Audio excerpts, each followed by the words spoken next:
Ẹ kú dédé àsìkò yìí níbi gbogbo tí ẹ bá ti ń gbọ́ mi. Àkọ́lé iṣẹ́ wa fún ti òní ni ọ̀rọ̀ ìṣe.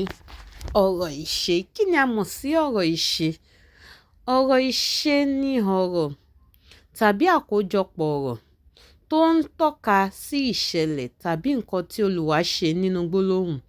Èyí ni kókó tàbí òpómúléró gbólóhùn torí wípé láìsí ọ̀rọ̀ ìṣe, gbólóhùn kò lè ní ìtumọ̀. Èyí tó túmọ̀ sí pé tá bá ti yọ ọ̀rọ̀ ìṣe kúrò ní gbólóhùn, gbólóhùn yẹn kò ní ìtumọ̀.